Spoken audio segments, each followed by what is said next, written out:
I am Golam Rabbani, a PhD student at the University of York. I'm involved with Extinction Rebellion, and at a meeting, I met John Cossham. I found out that John was standing in the council elections, and he is living a low-carbon lifestyle. I interviewed him in his garden. In the late 1980s, I really started taking green issues seriously. When I was 23 in 1989, I joined the Green Party, and then all the way through the 90s, I did a green degree in the first half of it, and I was very interested in the Earth Summit in 1992 in Rio, and I got involved in a project called Local Agenda 21, which is all about trying to encourage local people to green up their lives and to take steps towards sustainability. I helped get a sustainability officer in a job at the council. The council didn't take sustainability seriously, and then they got a sustainability officer, and I was involved in working with her. And it's just been my whole life, my whole adult life has been to do with trying to be as green as possible. This led towards, in 2008, I entered a competition run by Oxfam called the Carbon Footprint Competition. And I submitted my carbon footprint using a carbon calculator and was very surprised to win it. I had the lowest carbon footprint in the UK, which was less than 1/12 of the UK average. People sometimes suggest that I live a zero carbon lifestyle, and I don't.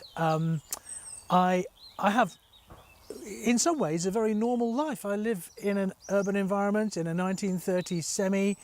I get around the city. I don't have a hair shirt and live in a cave. But I do live a low carbon lifestyle.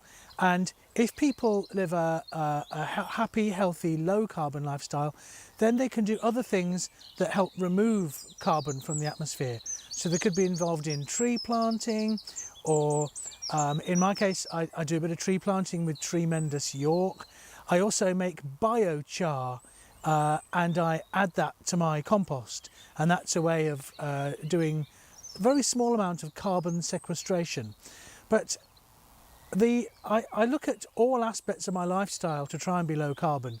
So it's my transport, my home heating, my electricity, my food and diet, how much stuff I buy and consume, and it's you have to do all these things to be low carbon. More recently, I've been heralded as some kind of hero, and I like that. That's nice. It shows that I was on the right track even those years ago.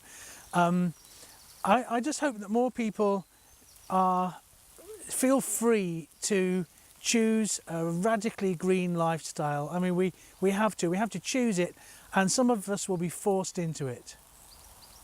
I'm interested in the difference between wants and needs, and our needs are basically healthy, wholesome food, which doesn't damage the planet, roof over our head, especially if it's raining, clothing perhaps, I think some meaningful activities like work or voluntary work, and we need a social scene. I think most people need some other people in their life, some love, some companionship, that kind of thing. So yeah, food and water, shelter, a meaningful work, those are our basic needs.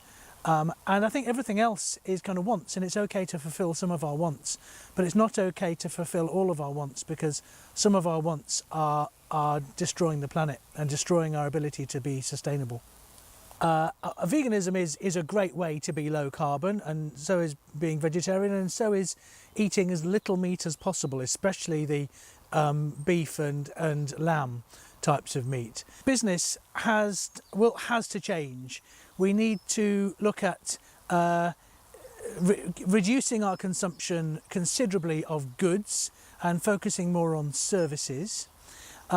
We need to focus on local and not imported goods, in-season food, local food, hopefully organic and not food that's used a vast amount of industrial tech to produce.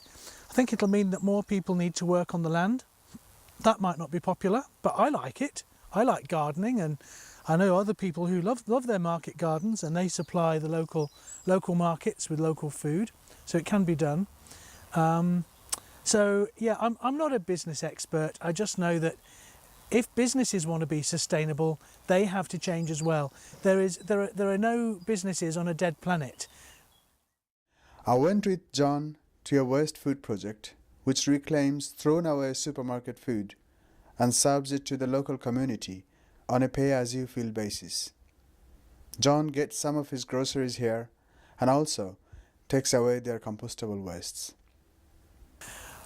My nickname is Compost John because I am really into composting. I don't really know why I'm so fascinated by it, but it is a lovely process of decay and renewal, of death and decay and renewal. It's a part of the cycle which I feel part of. Composting is something that anybody can do. It's very easy and it's very good for the planet. It means that you don't have food waste, that any waste food you have is a resource for making fertile soil, for growing crops. So my apple trees and my nut trees, I put a bit of compost around them to fertilise those plants so I can get a nice walnut crop or a nice, this is James Grieve, this apple tree. It's a lovely early apple, absolutely delicious, and you can't get more local than a tree in your back garden. And I share the apples with other people as well through a group called Abundance in York, and with the student food co-op that I help out with. I think I would describe myself as broadly anti-capitalist because I don't see that capitalism is actually serving the planet very well. Capitalism is based on increased economic growth and consumption every year. We must keep consuming more and more and more. It's all based on how much a thing's worth in money. And I would rather we had gross domestic happiness rather than gross domestic whatever it is, you know, kind of wealth. And I also think that capitalism tends to increase the gap between the rich and the poor. And I don't think that's good either. I think that's very unhealthy for sustainability. I feel as if I'm part of the ecosystem. So I need to fit in. I need to make sure that my life is a one planet lifestyle because I live on one planet. I feel connected to the animals and plants around me and people, obviously. And so I think that's where my values come from, is that I feel connected with the planet in a way that some other people seem not to. They seem to be separate from the natural ecology around me, around us. I think that local authorities declaring climate emergencies and saying they're going to go zero carbon, in York's case by 2030, is a great thing to do. It's very laudable, but I don't think people realise how difficult it's going to be. It's a completely changed society to be zero carbon, and I think they're going to need some help from citizens' assemblies. So they'll be using ordinary people to find solutions which are appropriate to local people, ordinary people. So at the end of last year, I joined the local Extinction Rebellion group, and I found that very heartening to be amongst many young people, half my age and younger, who are so aghast at what the older generation have done, and failed to do, because I have tried but I've not succeeded, that I'm really enjoying being part of this new way of looking at things, which is we are prepared to change what we do in order to keep society going. And I've been doing this for quite a long time, and it's really good that there are more and more people now joining this community of committed Greens who are involved politically and personally. So local authorities working with the citizens and active, engaged local citizens being listened to, that's absolutely essential. I'm standing in the election in May for the Green Party, and I'd like to be a city councillor. I would like to help run York, and I'd like to try and help run York to make it a happy, healthy place where we have a low carbon footprint, where we can consistently aim to make it a better, greener place. It is clear that John has gone some of the way towards being carbon neutral. I feel he would be a good person to help lead York into being zero carbon.